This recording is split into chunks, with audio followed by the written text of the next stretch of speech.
Sebelum kita memulai ibadah, mari bersama-sama kita berkatakan dengan iman Mazmur 91 sebagai doa kita. Dalam lindungan Allah, orang yang duduk dalam lindungan yang maha tinggi dan bermalam dalam naungan yang maha kuasa akan berkata kepada Tuhan, tempat perlindunganku dan kubu pertahananku, Allahku yang kupercayai. Sungguh, dialah yang akan melepaskan engkau dari jerat penangkap burung, dari penyakit sampar yang busuk. Dengan kepaknya, ia akan menudungi engkau. Di bawah sayapnya, engkau akan berlindung.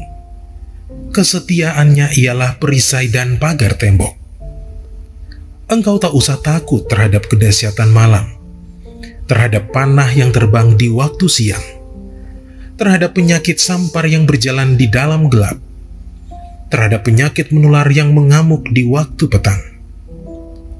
Walau 1.000 orang rebah di sisimu dan 10.000 di sebelah kananmu, tetapi itu tidak akan menimpamu.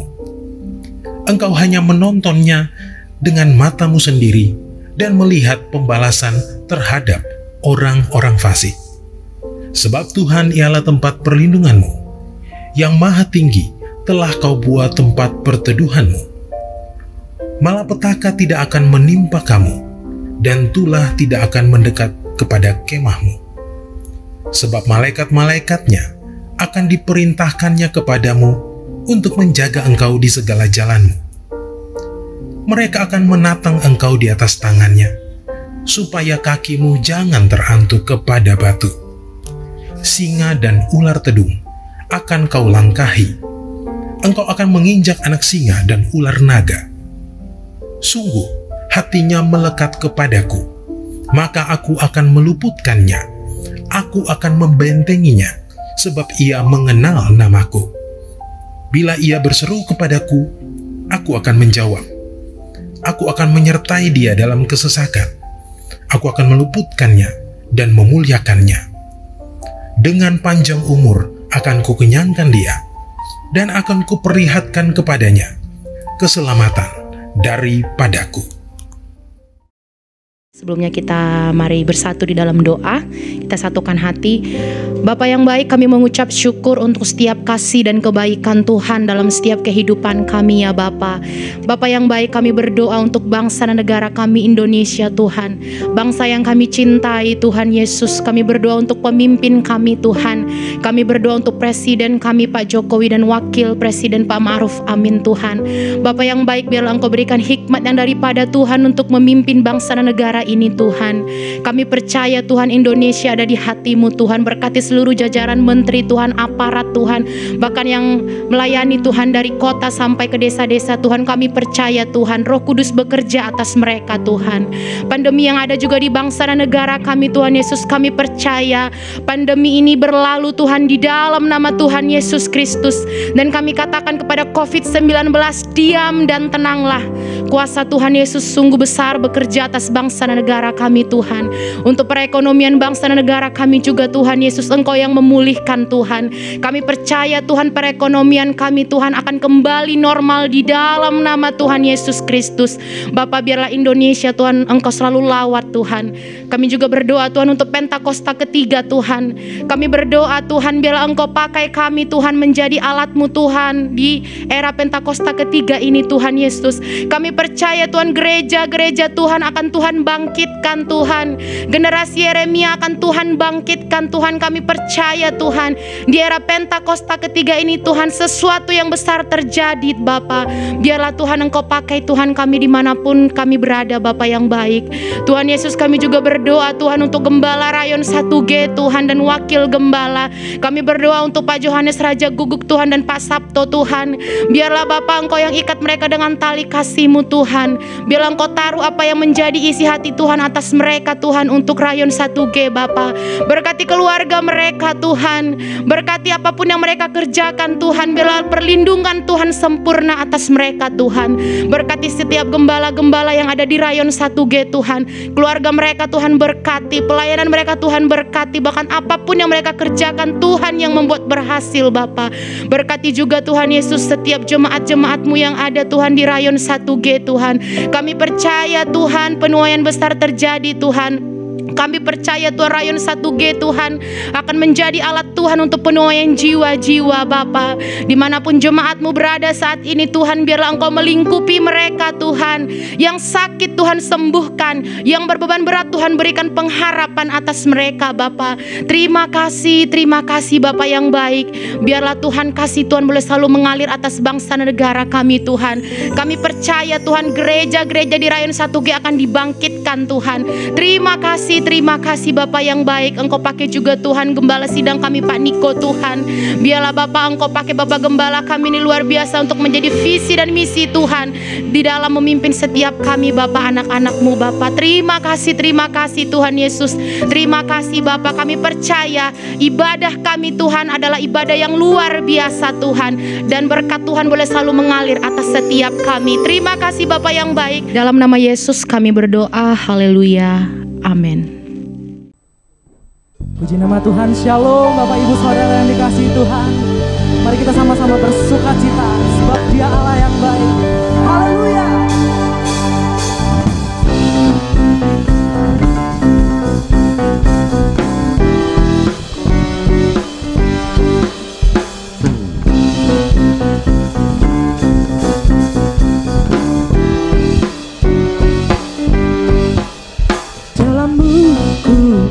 Bukan sukacita, dunia takkan sanggup ku berikan. Segala bebanku pun digantikan karena ku ada di dalam-Mu. Kaulah sukacita, harapan dan kehidupan. Kau beri kekuatan, haleluya. Bersukacita selamanya. Yang bersukacita katakan amin.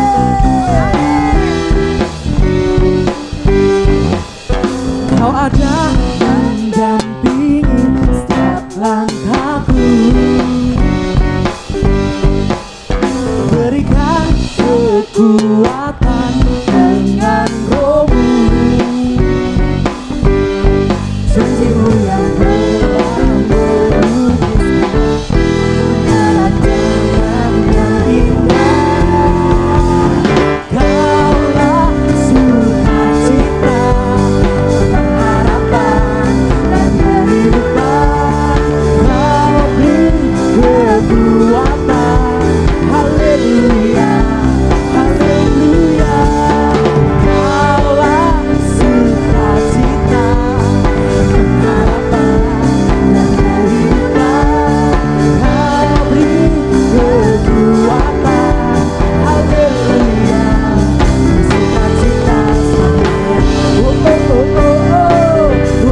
Di edisi Voice of Pentecost kali ini, kita akan membahas bagaimana kita tidak hanya dipenuhi Roh Kudus, tetapi juga bisa menjadi sukses di marketplace. Tidak sedikit orang yang bertanya, kenapa banyak orang-orang agnostik atau ateis yang lebih sukses daripada anak-anak Tuhan? Padahal, bukankah harusnya anak-anak Tuhan yang dipenuhi Roh Kudus lebih berprestasi dan lebih hebat? Sebelum menjawab pertanyaan tersebut, kita harus mempunyai definisi sukses yang tepat secara alkitabiah terlebih dahulu. Bahwa kesuksesan bukanlah diukur secara material ataupun ketenaran. Seseorang bisa saja mempunyai banyak harta, tetapi hidupnya tidak terjamin bahagia. Contohnya, beberapa sumber dari media memberitakan Bill Gates yang adalah pendiri Microsoft, tetapi setelah 27 tahun kehidupan pernikahannya berakhir dengan perceraian. Ada juga Jack Ma, pendiri Alibaba dengan kekayaan sebesar 52,1 miliar US dollar, mengatakan bahwa hidupnya lebih bahagia saat ia bekerja sebagai guru dengan penghasilan kurang dari 12 US dollar per bulan. Salah satu orang terkaya di dunia, Elon Musk, pun berharap dia bisa bebas dari insomnia. Dalam Markus 8 ayat 36-37 berkata, apa gunanya seseorang memperoleh seluruh dunia tetapi ia kehilangan nyawanya? Karena apakah yang dapat diberikannya sebagai ganti nyawanya? Jadi, jika kesuksesan kita tidak didasarkan oleh kebenaran firman, kita bisa saja sukses tetapi memiliki hidup yang hampa dan tidak bahagia. Jadi, kesuksesan sejati diukur dari bagaimana kita bisa menggunakan karunia dan bakat dari Tuhan dengan maksimal untuk kepentingan kerajaan Allah. Kalau saudara tahu, kisah Bunda Teresa selama lebih dari 47 tahun ia melayani orang miskin dan yatim piatu, serta menjalankan 610 misi di 123 negara. Beliau adalah seseorang yang sukses dan memberi dampak, tetapi tidak memiliki harta apapun. Maka dari itu, kita sebagai anak-anak Tuhan harus menemukan terlebih dahulu profesi yang sesuai dengan talenta yang diberikan oleh Tuhan dan secara maksimal menggunakan talenta tersebut. Ada 4 kemungkinan kenapa anak-anak Tuhan belum mencapai kesuksesan secara alkitabiah padahal diri mereka telah dipenuhi oleh Roh Kudus. Yang pertama adalah anggapan sempit bahwa Roh Kudus hanya mengurus hal-hal rohani. Padahal itu tidak sesuai dengan yang difirmankan Allah dalam kitab Keluaran 35 dan 39, di mana Roh Kudus memenuhi Bezalel dan Aholiab dengan keahlian dan hikmat untuk suatu pekerjaan khusus. Roh Kudus juga bisa memenuhi kita dengan keahlian dan hikmat untuk suatu pekerjaan khusus. Yang kedua, memiliki mentalitas yang salah, yaitu kemalasan dan kurang bekerja keras. Kita tidak boleh hanya bergantung pada doa, tetapi malas bekerja. Tuhan mengingatkan kita agar tidak terjebak dalam kemalasan seperti dalam Amsal 6 ayat 6. Hai pemalas, pergilah kepada semut, perhatikanlah lakunya dan jadilah bijak. Yang ketiga, anggapan keliru mengenai marketplace sebagai hal yang duniawi. Padahal, Tuhan bisa memakai orang-orang Kristen bukan hanya dalam gereja, tetapi menjadi dampak di marketplace. Dan yang keempat, pemahaman keliru mengenai kedatangan Tuhan yang kedua kali, sehingga hanya menanti secara pasif dengan meninggalkan hal-hal yang tidak berkaitan dengan rohani, sehingga mereka kehilangan daya saing. Padahal, di 2 Tesalonika 3 ayat 6-7, Paulus menegur orang yang lalai melakukan pekerjaannya. Maka dari itu, haruslah kita memiliki paradigma yang baru bahwa kesuksesan diukur dari bagaimana kita bisa menggunakan karunia dan talenta khusus yang diberikan Tuhan, sehingga kita bisa menjadi dampak di marketplace dan nama Tuhan bisa dipermuliakan. Jadi, marilah kita rindu untuk terus dipenuhi Roh Kudus dan berlari pada tujuan panggilan surgawi. Saudara, untuk penjelasan lengkapnya dari tim teologi kami, silahkan klik link yang ada di atas atau scan QR Code yang tersedia. Tuhan Yesus memberkati.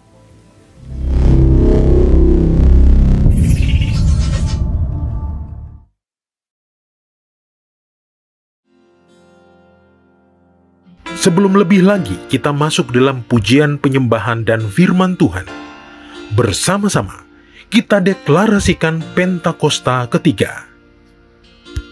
Pentakosta ketiga adalah pencurahan Roh Kudus yang dahsyat di zaman ini, melebihi yang terjadi di Azusa Street. Pentakosta ketiga akan mengakibatkan penuaian jiwa yang terbesar dan yang terakhir sebelum Tuhan Yesus datang kembali. Pentakosta ketiga akan membangkitkan generasi Yeremia, yaitu anak-anak muda yang dipenuhi Roh Kudus, cinta mati-matian kepada Tuhan Yesus, tidak kompromi terhadap dosa, dan akan bergerak untuk memenangkan jiwa.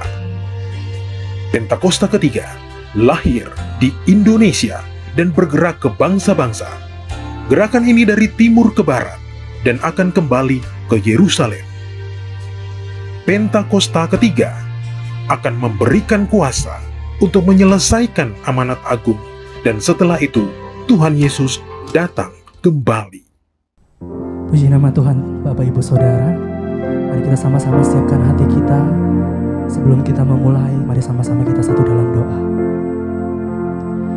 Tuhan, kami bersyukur Tuhan buat kasih setia-Mu, buat kebaikan-Mu dalam setiap kehidupan kami. Kami mau nyatakan Engkau Allah yang sungguh dahsyat, sungguh luar biasa dalam setiap kehidupan kami Tuhan. Engkau menyertai kami, Engkau melindungi kami, berkat-Mu sempurna atas kami Tuhan. Pada pagi hari ini setiap kami mau memuji dan sembah Engkau Tuhan. Kami mau bersyukur atas setiap kebaikan-Mu ya Bapa. Ikarala barala barala barala barala. Irala basyata karala bata karala bata. Irala basyata karala bata karala bata. Irala basyata karala bata karala bata. Mari sama-sama kita mulai sembah Tuhan. Mari sama-sama kita agungkan nama-Nya. Irala basyata karala bata karala barala barala barala barala barala barala. Irala masyara irala masih. Kau yang layak disembah Tuhan. Kami butuh hadirat-Mu Tuhan di rumah-rumah. Inarala masyara masuk. Haleluya. Kami bersyukur Bapa, kami bersyukur buat kasih-Mu. Haleluya. Mari yang di rumah-rumah, mari sama-sama kita angkat tangan kita tinggi-tinggi. Mari sama-sama sembah Tuhan.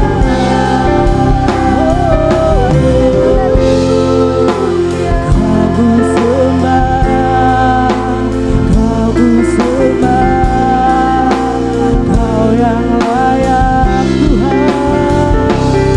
Yesus. Irala barala barala barala barala barala barala barala barala barala barala barala barala barala.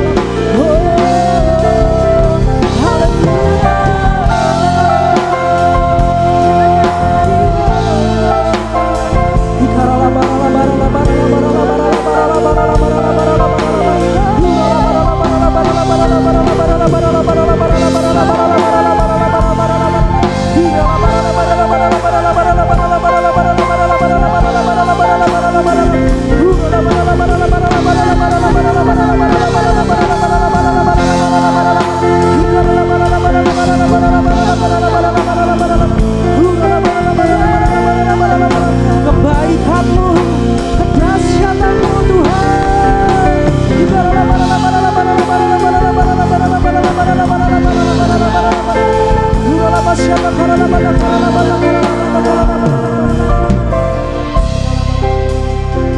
Segala pujian dan syukur bagi-Mu, Allah yang mulia, kuduslah nama-Mu.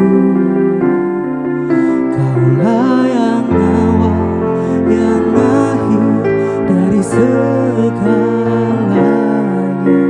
Yesus, Kaulah pujian bagi-Mu. Segala pujian dan syukur bagi-Mu, Allah yang mulia, kuduslah nama-Mu. Kaulah yang awal, yang akhir dari segalanya. Yesus, Kaulah pujian bagi-Mu. Boleh kasih tepuk tangan yang terbaik buat Tuhan. Mari sama-sama angkat pujian ini. Hidupku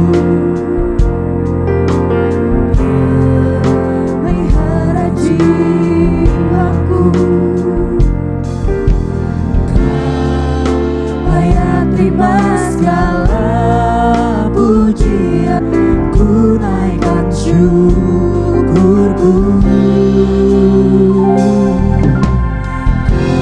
Kau pemilik hidupku, dalam kasih setiamu Yesusku. Layak terima segala pujian, ku naikkan sembahku.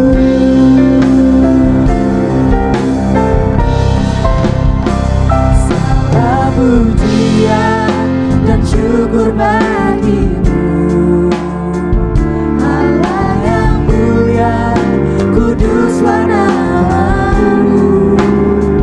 Kaulah yang awal, yang akhir dari segalanya. Yesus, kaulah pujian bagi segala pujian, segala pujian dan syukur bagimu. Allah yang mulia, kuduslah namamu. Kaulah yang awal, yang akhir dari segalanya. Yesus, kaulah pujian bagiku. Segala pujian dan syukur bagimu. Allah yang mulia, kuduslah namamu. Kaulah yang awal, yang akhir dari segalanya. Yesus, kaulah pujian bagiku. Lebih lagi, segala pujian dan syukur bagimu. Kau Allah yang mulia, Allah yang mulia, kudus namamu ya Tuhan. Kaulah yang awal, yang akhir dari segalanya. Yesus, kaulah pujian bagiku. Mari sambil angkat tangan tinggi Bapak Ibu Saudara. Segala pujian dan syukur bagimu. Allah yang mulia, kuduslah namamu. Oh, Kaulah yang awal, yang akhir dari segalanya. Yesus, lebih lagi segala pujian dan syukur bagimu. Allah yang mulia, kuduslah namamu. Allah yang awal, yang akhir dari segalanya. Yesus, kaulah pujian bagimu. Allah yang awal, yang akhir dari segalanya. Yesus, kaulah pujian bagimu. Allah yang awal, yang akhir dari segalanya. Yesus, kaulah pujian bagiku.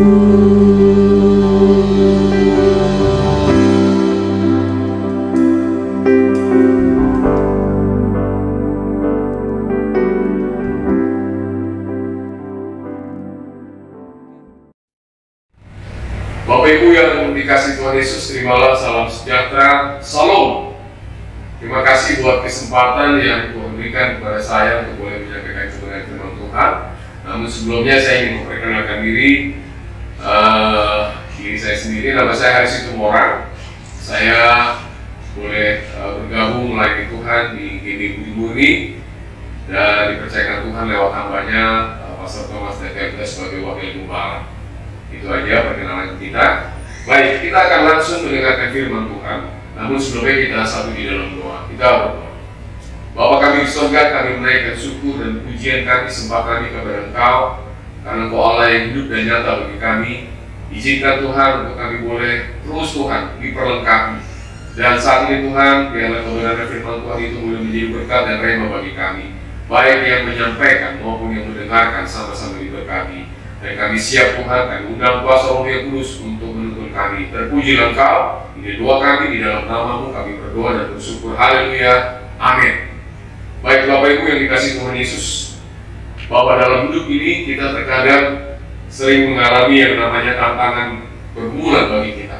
Kadang sesuatu hal yang tidak kita inginkan, sesuatu hal yang boleh terjadi dalam kehidupan kita, itu semata-mata karena Tuhan ingin melihat kesungguhan kita, apakah kita benar-benar mau berjalan dalam tuntunan Tuhan. Yang saya mau maksudkan adalah, bila mana sesuatu yang kita inginkan itu tidak tercapai atau tidak terjadi, atau yang tidak kita harapkan.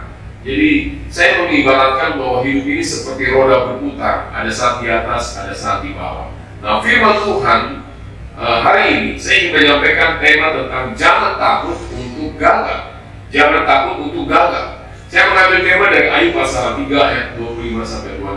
Namun sebelum kita membacakan ayat firman Tuhan, saya ingin memperkatakan bagi kita bahwa setiap orang yang percaya dan mengasihi Tuhan dan hidup di dalam Tuhan dan menerima Dia secara pribadi, berarti dia menempatkan Yesus berotoritas dalam hidupnya. Dia menempatkan dirinya bukan untuk segalanya, tetapi menempatkan Yesus di hatinya. Saya ingin menggambarkan seperti ini Bapak Ibu. Ya, ini ada satu lingkaran. Di dalam lingkaran ini ada bangku, dan di atas bangku itu ada tanda salib dan ada di bawah. Nah, bangku ini menggambarkan hati kita. Salib ini di atas menggambarkan bagaimana kita menempatkan Yesus, menempatkan Allah di dalam hidup kita secara penuh, berotoritas secara penuh dalam hidup kita. Dan ini menggambarkan keakuan, aku kita. Jadi kita tundukkan aku kita di bawah kaki Tuhan, kaki salib Tuhan. Nah, karakter ini, saya katakan bahwa ini manusia Kristen rohani.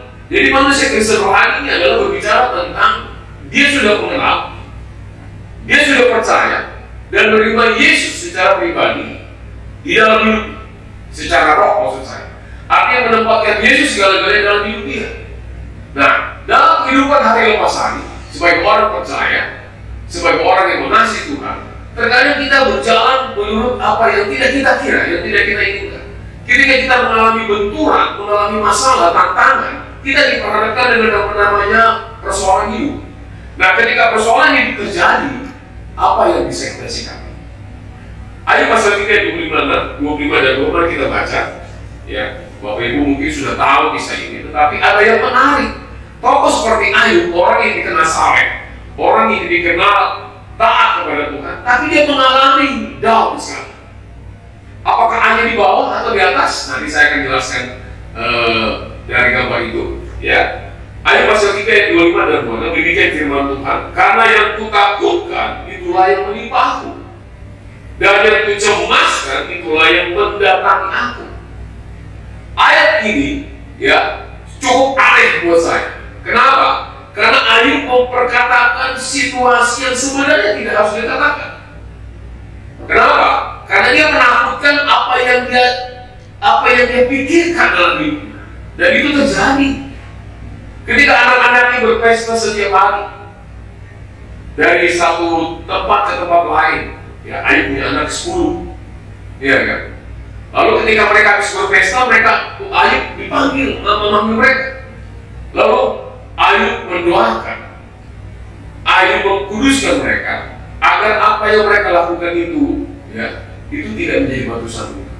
Tapi apa yang terjadi? Kalimat ini mengatakan, karena yang kutakutkan itulah yang menimpa aku. Akibatnya apa yang terjadi? Anak-anaknya binasa, ya, diterpa angin topan yang dahsyat. Bahkan bukan itu saja, harta bendanya, hewan-hewannya, pelihara ternak dan sebagainya, lembu, domba dan sebagainya mati. Ya. Bahkan yang lebih mengerikan lagi, istrinya yang seharusnya bisa menopang, yang seharusnya bisa memberikan perhatian, yang memberikan semangat, motivasi, istrinya malah berbilang apa? Masihkah engkau menyembah Tuhan Allahmu dengan keadaan seperti ini? Ini mengerikan sekali. Sehingga apa yang terjadi ketika Ayub merasakan sesuatu yang tidak diinginkan itu dialami. Nah, sekarang saya ingin memposisikan. Tadi kalau manusia yang berkarakter Kristen rohani, berarti dia menempatkan Yesus di hidupnya dengan sungguh-sungguh, lalu dia menundukkan akunya di bawah. Tapi sekarang saya ingin kembali memperlihatkan gambar berikut ini. Ya, kalau tadi salibnya di atas, sekarang hanya di atas, sekarang salibnya di bawah. Ini ciri apa nih? Ini ciri Kristen, manusia Kristen duniawi. Saya tidak ingin mempersoalkan apakah dia sudah terima Yesus atau tidak, tetapi ketika Yesusnya di dalam lingkaran ini, di dalam hidupnya, berarti dia sudah mengenal, dia sudah percaya, tetapi dia tidak menempatkan Yesus di hidupnya dengan sungguh-sungguh.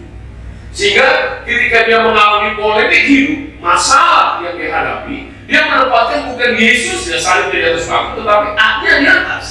Itu artinya adalah dia mengandalkan kekuatannya, dia mengandalkan kemampuannya. Tentu bagi kita bertanya dalam hati, kok bisa ya orang yang sudah hidup dalam Tuhan, orang yang sudah mengenal Tuhan, bahkan mungkin pelayan, itu mengalami tantangan. Itu yang saya alami beberapa minggu lalu. Nanti saya ceritakan kesaksian saya. Bapak Ibu yang dikasih Tuhan Yesus, yang saya mau katakan bagi kita adalah kita harus sadar bahwa kita punya banyak kelemahan, kita punya banyak kekurangan. Makanya dalam hidup ini kita mungkin bisa mengevaluasi apakah kita tahu kelemahan kita, apakah kita tahu yang menjadi kekurangan kita. Buat saya ada bertanya dalam hati saya, kenapa Ayub merasa takut? Karena apa yang kutakutkan itu yang terjadi. Memang tidak dijelaskan secara rinci di Alkitab di perikop Ayub ini apa yang ditakutkan Ayub, apa yang dikhawatirkan, sampai-sampai di ayat 26. Perhatikan di Bapak Ibu. Ya, Ayub pasal 3 ayat 26. Aku tidak mendapatkan ketenangan dan ketentraman. Aku tidak mendapatkan istirahat, tapi kegelisahanlah yang timbul.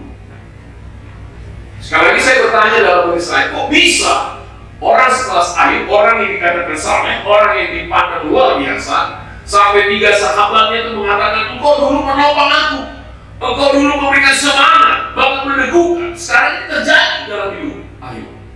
Ya, mungkin Bapak Ibu kita mau mengkoreksi diri sendiri. Saya ingin memperkatakan bagi kita bahwa kekurangan kelemahan itu tidak menjadi mendasar bagi kita untuk kita siap menghadapi kenyataan, gitu kan? Atau tidak siap menghadapi kenyataan. Tapi terkadang kita mengabaikan kekurangan kelemahan kita. Sekarang kita mari kita selidiki apa sih yang terjadi dalam diri kita itu sebagai manusia. Dan Sigmund Freud, seorang tokoh psikoanalisa, dia memberikan 3 bagian penting karakter manusia. Yang pertama adalah id, yang kedua adalah ego, dan yang ketiga adalah super ego. Id itu didasari dari sesuatu, ide-ide atau sesuatu yang kita inginkan, sesuatu yang ingin kita gapai. Ego berbicara tentang emosional. Emosional bukan berbicara tentang marah, tapi emosional berbicara tentang sedih, gembira, sukacita, dan sebagainya. Jadi ego ini berbicara tentang kondisi sesaat yang terjadi terhadap situasi yang dialami saat itu. Ayub mengalami emosional yang luar biasa. Dia tidak tenang, dia tidak bisa tidur, dia cemas. Kenapa itu? Berarti orang yang seperti ini adalah orang-orang yang sudah mengalami stres. Saya terjun pelayanan di lembaga panti rehabilitasi yang menangani masalah-masalah stres dan narkoba. Saya sering banyak menemukan orang-orang yang sudah terjun pelayanan, yang sudah mendedikasikan hidupnya sungguh-sungguh buat Tuhan. Bahkan di tempat kami, di rehabilitasi kami, ya, itu ada pendeta yang masuk dirawat. Agak aneh, pendeta masuk dirawat. Sampai dalam seri kami, saya bertanya kepada beliau, Pak, apa penyebab Bapak seperti ini? Lalu dia bilang, saya juga nggak tahu. Nah, dalam kata-kata saya juga nggak tahu, berarti dia tidak menyadari kekurangan dan kelemahan. Kalau tadi it adalah sesuatu yang dimunculkan dari keinginan kita, dari sesuatu yang kita ingin gapai, misalnya begitu, saya haus, berarti saya harus melangkah pergi ke tempat di mana ada air minum di situ. Jadi itu muncul dari pikiran kita.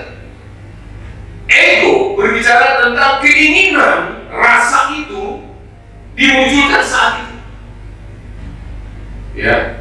Lalu yang menjadi super ego adalah pertimbangan ketika dia harus melihat apakah ini baik dilakukan, perlu dilakukan, atau tidak perlu dilakukan, atau tidak wajib. Jadi si convert membagi 3 bagian penting dalam karakter manusia, bahwa terkadang manusia begitu sangat dikuasai oleh ego. Ya, tema ini menarik sekali nih Bapak Ibu. Kita tidak perlu takut untuk gagal. Don't be afraid to fail.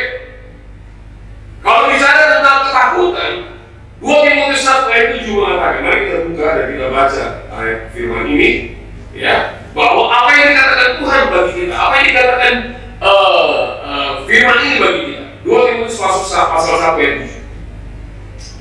Sebab Allah memberikan kepada kita bukan roh ketakutan. Nah itu kontradiksi nih Bapak Ibu. Sebab Allah memberikan kepada kita bukan roh ketakutan. Jadi ketika posisi karakter kita ada di atas Bapak Ibu, ya, ini melambangkan keakuan kita, keegoisan kita. Di mana kuasa Roh Kudus itu? Di mana pada saat kita menghadapi rasa takut, bahkan takut gagal dan sebagainya. Jadi saya agak bingung dan bertanya, kok bisa ya orang sekelas Ayub itu mengalami tingkat stres yang dalam sekali. Aku cemas, aku takut, aku gelisah, aku nggak bisa tidur. Bahkan apa yang aku takutkan itu yang akan terjadi. Itulah idnya. Idnya seorang Ayub dimunculkan dari pikirannya. Mungkin sudah diolah di hatinya. Lalu dia mulai berpikir secara irasional. Apa yang aku takutkan itu yang terjadi. Berarti belum terjadi, tapi dia punya rasa khawatir. Itu menurut si konflik. Ya, egonya apa? Egonya Ayub adalah dia begitu sangat emosional bagaimana melihat anak-anak yang berpesta pora.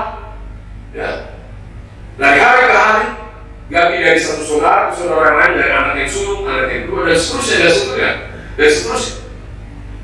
Ego dia adalah dia begitu sangat khawatir. Mungkin dia nggak bisa tidur, itu egonya dia. Karena dia udah terlalu dengan pikiran-pikiran ini. Super egonya Ayub tidak berjalan. Tapi dia mempertimbangkan apa yang akan terjadi. Apa yang nanti akan terjadi, pasti terjadi. Bahkan ketika dia mengalami sakit yang luar biasa, tapi memang tidak mencatat apakah dia lepra atau penyakit apa, kusta atau apa.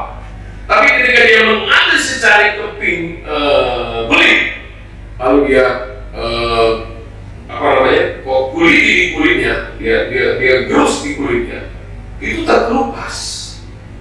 Ya, yang lebih ngeri lagi adalah ketika Ayub mengatakan aku percuma dilahirkan. Mungkin dia udah mengutuki dirinya, dia udah marah sama Tuhan. Kadang saya berpikir posisi Ayub pada saat itu adalah dia menjadi Kristen dunia. Dia tidak melihat bagaimana sesuatu yang terjadi itu adalah rancangan yang Tuhan berikan buat dia. Sampai di mana tingkat kesalehan dia, ketaatan dia.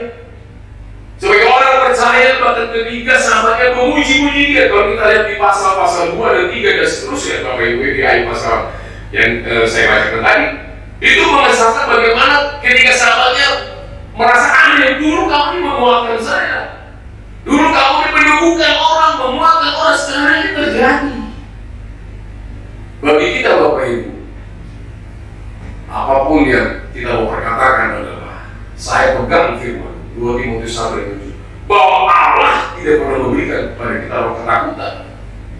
Ya, hanya dalam situasi manusia konflik adalah kita harus memainkan peran super ego kita. Saya mengalami beberapa minggu yang lalu. Saya nggak menyangka dari perkataan saya ketika kami ada pas lagi momen doa di kantor, kami setiap jam 1 kita doa, sharing di bawah penuh pimpinan.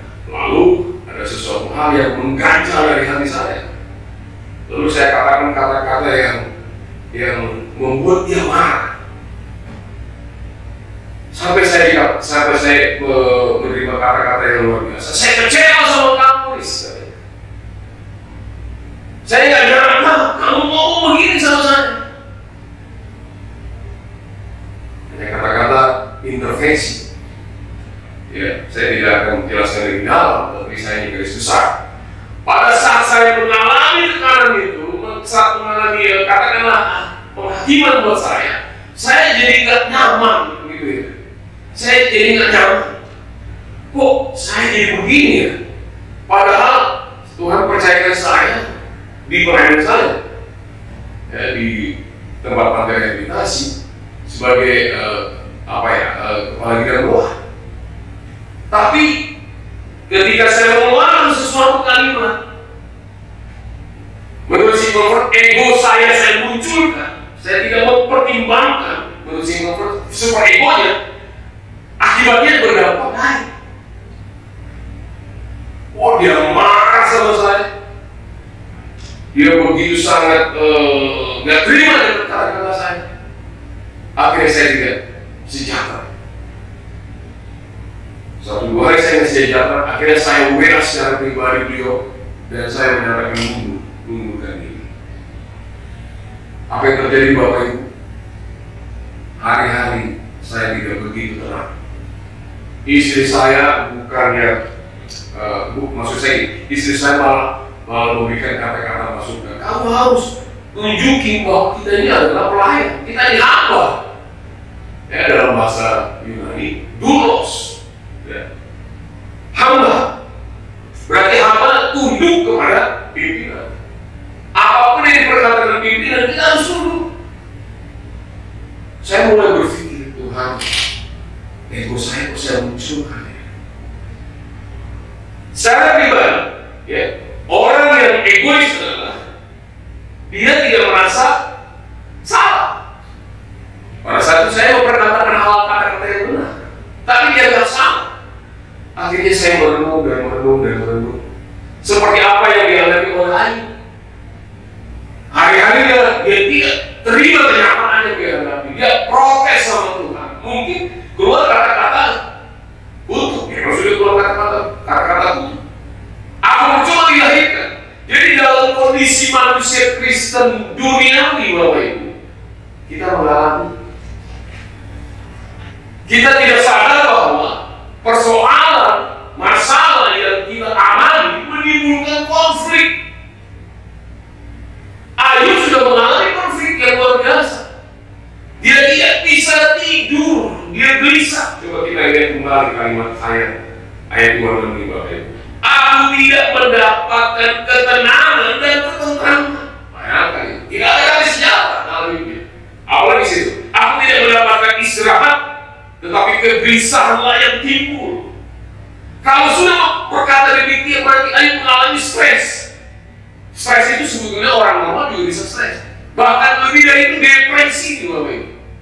Di tempat kami kalau orang-orang seperti ini perlu obat penenang untuk meredam emosinya. Ya, ini saya alami Bapak Ibu. Dan ketika saya berdiam diri, saya dapat arahan bimbingan dari istri dan anak-anak. Kan Bapak hamba Tuhan. Kok sekarang kayak bukan hamba Tuhan, Pak? Malah Bapak nggak terima omongan, Bapak ngomong begini. Singkat cerita, saya mengeluarkan rasa kecewa saya. Tapi ketika istri saya bilang, coba deh kamu berdiam diri, kamu merenung diri.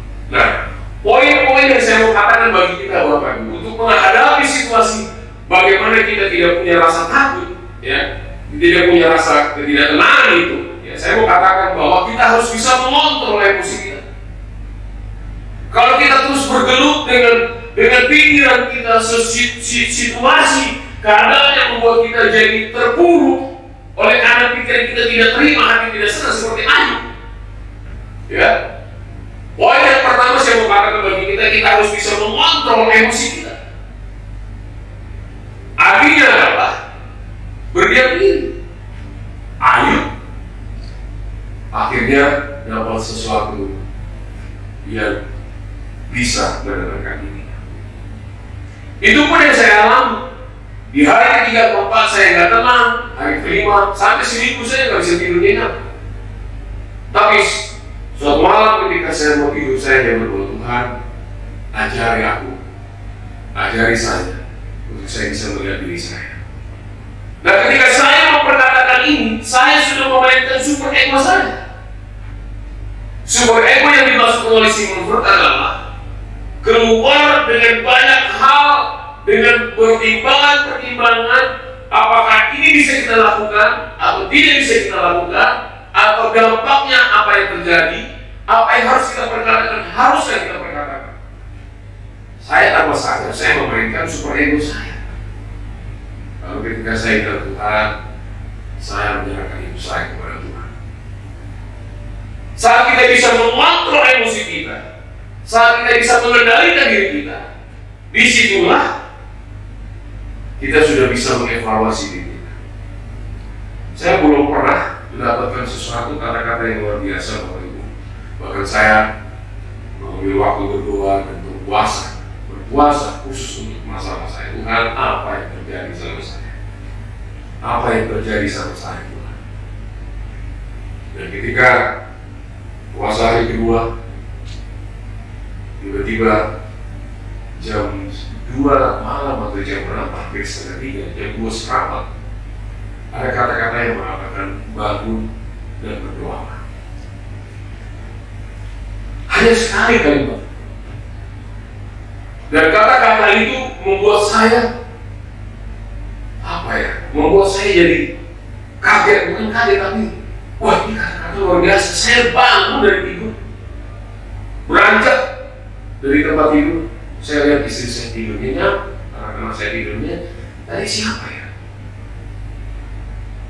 Pada saat saya berdiam diri, disitulah Roh Tuhan berkata, itu suara dari Tuhan. Dan ketika saya berdiam diri, saya berdoa, Tuhan ingatkan saya satu ayat firman Tuhan yang luar biasa. Ya. Itu persis yang dikatakan oleh Pak Yohanes Raja Guru pada waktu pertemuan dua pengejar beberapa hari yang lalu. Yesaya 36 ayat 2. Mari kita lihat Bapak Ibu. Ayat ini meneguhkan sekali bagi kita. Yang mari kita lihat Yesaya 36 ayat 26. Ya. Saya bacakan Yesaya 36 ayat 26. Ini yang diperkatakan oleh Pak Yohanes Raja Guru, ketua rakyat kita, dan saya diberkati sekali. Saya sudah mencatat khotbahnya beliau, tapi saya tidak baca lagi. Ya, saya hanya mencatat. Tapi Tuhan ingatkan lewat ayat ini. Mari kita lihat. Yes, 36 ayat 26. Kamu akan kuberikan hati yang baru. Kamu akan kuberikan hati yang baru dan roh yang baru di dalam batinmu. Kamu akan kuberikan hati yang baru dan roh yang baru di dalam batinmu. Saya berdiam diri, saya renungkan ayat ini. Berarti hati saya belum diperbarui ya Tuhan. Saya merenung, saya mengevaluasi. Berarti saya belum sungguh-sungguh menjadi seorang hamba. Baru ditegur oleh pimpinan, baru kritiklah buat saya. Dia begitu marah. Oh, saya langsung membahas dengan emosional yang sangat luar biasa. Sampai saya membuat pernyataan, menjawab beliau. Saya menunggukan ini. Ketika saya renungkan ayat ini, Tuhan, hati saya belum sungguh-sungguh. Jadi Bapak Ibu, menjadi pribadi yang sungguh-sungguh di dalam Tuhan, menempatkan Kristus di dalam hidup kita. Salib di atas bangku, artinya Yesus Tuhan, Roh Tuhan berkuasa, berotoritas bagi kita. Kita tumbuhkan aku kita.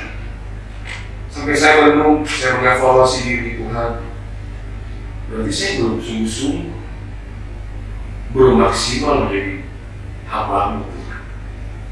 Saya sudah jadi anak, tapi saya belum maksimal sungguh-sungguh. Saya masih melihat orang, saya masih hitung-hitungan, nggak terima saya di kata-kata ini. Dan ketika ayat ini menegur saya, kamu akan kuberikan hati yang baru. Kamu berbicara tentang siapa? Perkataan Tuhan. Kamu akan kuberikan hati yang baru.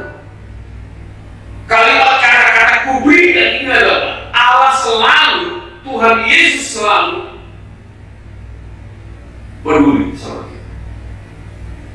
Kadang kita munculkan ego kita dengan titik yang begitu beraneka ragam, tapi kita tidak mengandalkan atau tidak memainkan sumber ego kita. Di situ saya merenung, saya mulai mengevaluasi ini. Poin yang kedua bagi kita adalah kita harus menjadi apa Bapak Ibu? Kita harus menjadi pribadi yang kuat, ya, menempatkan diri untuk kita kontrol emosi kita. Poin yang kedua bagi saya, poin yang kedua yang mau saya sampaikan adalah kita harus mengevaluasi diri. Ketika kita mengevaluasi diri, apa yang saya alami, bahkan Ayub yang mengalami begitu dahsyat problem yang dia hadapi, ketika dia berdiam diri, dia memuji Tuhan, dia menyembah Tuhan, bahwa Tuhan itu tidak salah. Ini bagian perenungan yang dilakukan Ayub. Ternyata terjadi sama saya. Saya ingat perkataan istri saya, apa yang kamu sering berkatakan firman kepada orang lain dalam khotbah-khotbahmu, itu ternyata benar orang kamu. Pantas saja iblis kecewa sama Tuhan. Waktu Allah bertanya kepada iblis, dari mana saja kamu tahu? Ayat pasal 1, pasal 2. Lalu dia protes sama Allah. Tidakkah kau lihat Allah mengatakan, tidakkah kau lihat hambaku? Iblis protes. Bagaimana aku menggoda engkau, lindungi, engkau jaga. Ya, Allah izinkan iblis masuk dalam kehidupan Ayub. Ya, semata-mata ingin melihat sampai di mana kondisi keimanan, kesalehan Ayub. Poin yang ketiga bagi kita adalah Allah ajarkan kepada kita untuk kita memiliki kualitas iman. Ya, kualitas iman. Allah yang melihat kualitas iman Ayub sampai di mana ketika ditempa dengan masalah. Anak-anaknya mati, harta-hartanya habis, bahkan pengawal-pengawalnya mati semua. Bahkan istrinya yang seharusnya menjadi pendamping yang setia malah menghakimi. Yang saya mau katakan bagi kita adalah poin ketiga saya ingin bagikan, kita harus meningkatkan kualitas diri sendiri. Jadi ketika itu terjadi sama saya mulai merenung Tuhan, saya minta ampun. Saya minta ampun karena telah memperkatakan kata-kata yang tidak membantu bagi hidup saya. Saya mau datang kepada beliau dan saya meminta maaf. Saya mencabut perkataan saya keluar. Tapi keputusan ada di tangan pimpinan. Dan ketika saya bertemu dengan pimpinan, luar biasa sekali pertolongan Tuhan. Kami diperdamaikan. Kami diperdamaikan dengan sesuatu yang luar biasa. Rupanya dia seketika nanti Tuhan ini mengatakan, aku akan berikan hati yang baru. Tuhan yang melihat sungguh-sungguh kan kita bisa mengevaluasi. Sungguh-sungguh kan kita bisa menerima apa yang kita alami. Waktu saya datang dan meminta maaf kepada pimpinan saya, pimpinan saya tidak melihat kesalahan perkataan yang pernah saya katakan. Tapi beliau katakan, ingat ya Riz, kita ini adalah bulos, kita ini adalah hamba. Hamba harus tunduk kepada Tuhan. Saya tidak ingin menghancurkan siapapun di bawah saya, tapi rupanya Tuhan ingin memberikan kepada saya atensi kepada bawah, supaya apa yang kita alami, apa yang kita lakukan itu menjadi bagian penting untuk pelayanan kita. Saya bersyukur bahwa hari yang baru, roh yang baru itu diberikan kepada saya. Saya minta maaf, lalu saya salam beliau, dan saya katakan saya tidak bermaksud untuk menyinggung, memberi. Tapi saya juga nggak tahu kenapa keluar kata-kata itu. Bapak Ibu yang diberkati Tuhan, jangan takut untuk gagal. Kalau kita gagal hari ini, bukan berarti kegagalan itu akan terus menjadi bagian hidup kita. Kalau kita gagal untuk sesuatu hal yang kita inginkan tapi tidak tercapai, kita harus bisa mengevaluasi. Pada saat kita bisa mengevaluasi poin yang kedua yang saya katakan tadi, disitulah kita melihat bagaimana kualitas iman kita, perspektif kita, paradigma, cara pandang kita diperbaharui oleh Tuhan. Dan Yesaya pasal 36 ayat 26 itu sungguh sangat luar biasa. Saya aminkan kehidupan ini, ya, yang memberikan kekuatan bagi setiap orang yang mau bergantung kepada Tuhan. Yesaya pasal 36 ayat 26, saya ulang lagi. Kamu akan kuberikan hati yang baru dan roh yang baru. Kualitas iman kita mau menyerahkan segala sesuatu yang menjadi kelemahan, yang menjadi kekurangan kita. Apa sih itu dikatakan? Saya ulangi lagi.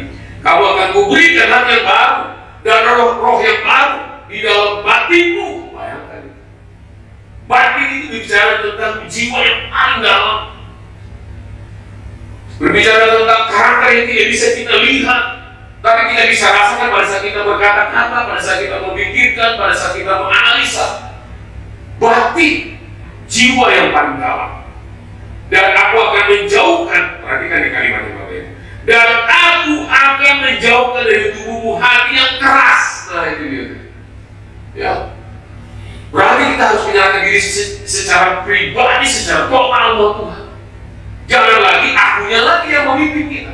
Jangan lagi akunya ada di atas bangku ini, di atas hidup kita. Kita harus tempatkan kasih Kristus nyata sungguh-sungguh bagi kita. Dan luar biasa Bapak Ibu, ya, kalimat terakhir. Dan kuberikan kepada hati yang taat. Kunci yang menjadi poin penting bagi kita, tidak bisa mengendalikan emosi kita yang pertama. Yang kedua, kita bisa mengontrol emosi yang pertama itu ya. Jadi melihat kondisi emosi kita harus bisa mempertimbangkan supaya ego kita. Lalu mengevaluasi. Dari mengevaluasi itu kita memperbaharui hidup kita dengan kualitas iman kita. Saya baru sadar bahwa menjadi seorang hamba seperti Pak Kak Jo katakan, orang kita, bahwa pelayanan itu adalah kesempatan. Kalau kesempatan itu disia-siakan, tidak diambil, rugi. Itulah yang saya lakukan saat ini. Saya ingin meningkatkan Tuhan, ampuni saya.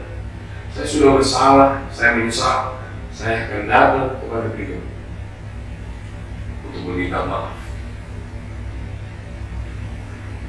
Dan saya menyadari bahwa saya harus taat. Taat dalam posisi sebagai hamba. Kita mau dituntun, kita mau diarahkan. Oh, ini jalannya Tuhan yang sebenarnya. Dan luar biasa loh Bapak Ibu, ketika kita berdamai dengan diri sendiri, artinya menerima kenyataan dan meminta maaf, itu berdamai dengan diri sendiri. Damai sejahtera Allah dinyatakan bagi kita. Mengakhiri firman Tuhan bagi kita di hari ini, saya percaya Bapak Ibu pasti memiliki roh Tuhan. Karena Tuhan sudah memberikan hati yang baru dan roh yang baru dalam batinmu, dalam jiwamu, dalam pikiranmu. Seperti tema gereja kita, paradigma yang baru.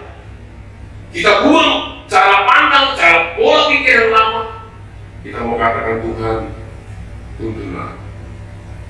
Dan ketika kata-kata itu saya ulang lagi, bangun dan berdoalah.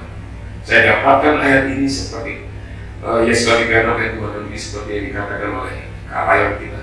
Saya mulai berdoa, Tuhan, saya harus belajar lagi untuk sungguh-sungguh taat di dalam panggilan Tuhan.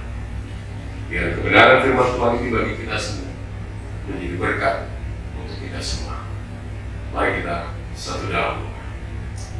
Bapa di surga, Bapa yang kami sembah dalam Yesus Kristus Tuhan kami, Terima kasih buat kebenaran firman-Mu yang meneguhkan kami, yang menguatkan kami. Kami percaya ada rancangan Tuhan yang nyata dan indah. Biarlah Engkau terus berotoritas dalam hidup kami dan terus bertakhta dalam hidup kami. Dan kami mau siap Tuhan, diberkati, diberkati. Perlengkapi kami dengan urapan-Mu, kuasa-Mu, Roh-Mu Tuhan, agar kami mengerti jalan hidup apa yang Tuhan inginkan bagi kami, bukan diri kami. Kami ingin menempatkan Kristus di hati kami sungguh-sungguh. Kami ingin menempatkan segala hal dalam diri kami, dalam ego kami, dalam super ego kami bagi Tuhan. Dan kami percaya kami adalah anak-anak Tuhan yang dipilih, yang diberikan kesempatan menjadi pribadi yang membawa berkat bagi orang lain. Terpujilah Engkau Tuhan. Ini doa kami, dan kami akan akhiri untuk kami siap terima berkat Tuhan. Mari kita angkat kedua tangan kita. Terimalah berkat Tuhan. Segala berkat dan damai sejahtera yang berlimpah-limpah dari Allah Bapa, anugerah keselamatan yang Kau berikan lewat Putra-Mu yang tunggal dalam Yesus Kristus, penghiburan, kekuatan dan kuasa dan kuasa Roh yang kudus menyertai hidup kami hari ini sampai Maranatha, Tuhan Yesus datang kembali menjemput kita di awan-awan roh. Kita yang sudah siap dan terima berkat Tuhan, kita katakan amin.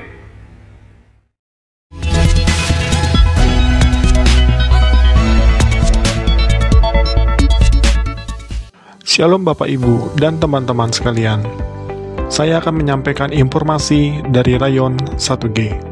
Bagi Bapak Ibu yang belum mengetahui, Rayon kita yaitu Rayon 1G sudah memiliki mobile apps atau aplikasi yang dapat diinstal di smartphone, baik di Android phone atau iOS phone.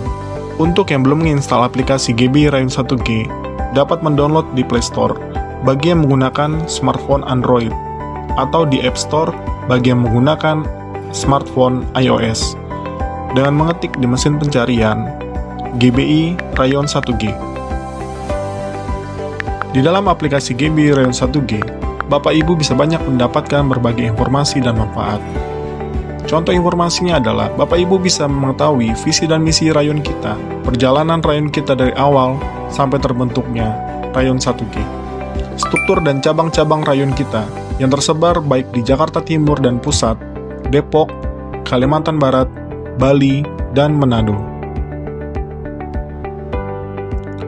Bapak Ibu juga dapat mengetahui kontak person dan alamat dari setiap cabang GBI Rayon 1G, dan terdapat juga informasi mengenai kontak person KUL. Jadi, Bapak Ibu yang belum tergabung dalam KUL dan rindu untuk bergabung, dapat menghubungi kontak person yang tersedia di aplikasi GBI Rayon 1G.